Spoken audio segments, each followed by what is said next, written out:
Por que quase não se fala mais sobre pecado? Talvez você já tenha percebido algo curioso nas igrejas hoje. Cada vez ouvimos mais mensagens sobre prosperidade, vitória, autoestima, propósito, mas cada vez ouvimos menos sobre arrependimento, conversão e pecado. Isso levanta uma pergunta importante. Por que falar sobre pecado parece ter se tornado quase um assunto proibido em muitas igrejas? O Evangelho nunca foi apenas uma mensagem de conforto. Ele é também uma mensagem de confronto amoroso que chama o ser humano de volta para Deus, porque não existe salvação sem arrependimento. Quando olhamos para a Bíblia, percebemos algo muito claro.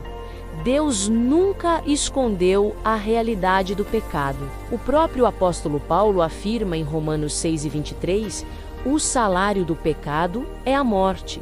Ou seja, o pecado não é apenas um erro moral, ele tem consequências espirituais profundas. E o próprio Jesus, quando perdoava alguém, frequentemente dizia: vai e não peques mais.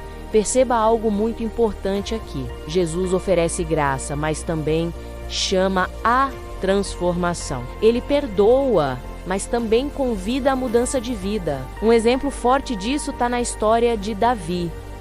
Davi era chamado de homem segundo o coração de Deus, mas mesmo assim ele caiu em pecado quando se envolveu com Batseba. Essa história está registrada em 2º livro de Samuel. Davi se arrependeu profundamente. Ele chorou, jejuou, clamou a Deus, mas mesmo assim, a consequência do pecado aconteceu. Isso nos ensina algo muito sério. O perdão de Deus é real, mas o pecado nunca é algo leve ou inofensivo. Então, por que hoje se fala menos disso? Existem algumas razões possíveis. Primeiro, vivemos em uma cultura que rejeita qualquer tipo de confronto moral. Hoje tudo é chamado de julgamento.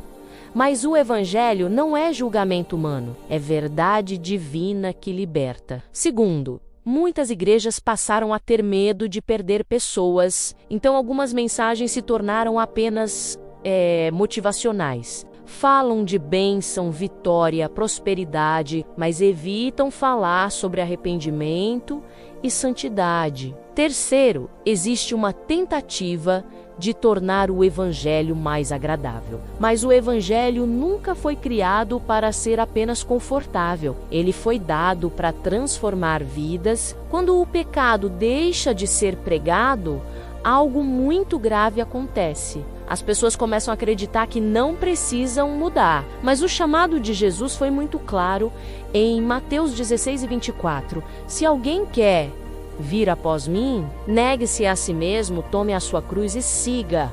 Seguir Cristo envolve renúncia, envolve transformação de caráter, envolve abandonar aquilo que nos afasta de Deus. Sem isso, o cristianismo vira apenas uma filosofia de vida. Mas o Evangelho é muito mais do que isso. Ele é novo nascimento. Falar sobre pecado não significa condenar pessoas, significa apontar o caminho da cura. Se um médico esconde a doença do paciente, ele não está sendo amoroso, ele está sendo irresponsável. Da mesma forma, quando a igreja deixa de falar sobre pecado, ela deixa de falar sobre aquilo que nos separa de Deus. Mas a boa notícia do Evangelho é que existe perdão, existe restauração, existe nova vida em Cristo. A mensagem do Evangelho não é: você está bem do jeito que está.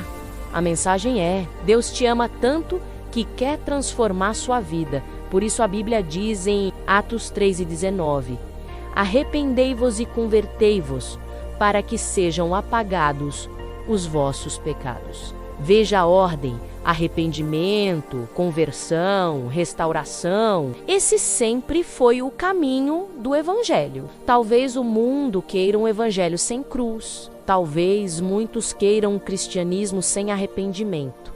Mas o verdadeiro Evangelho continua sendo o mesmo. Ele nos chama ao arrependimento, nos chama à santidade, nos chama a uma vida transformada. E tudo isso não por condenação, mas porque Deus nos ama profundamente. E quando Cristo entra em nossa vida, Ele não apenas nos aceita, Ele também nos transforma.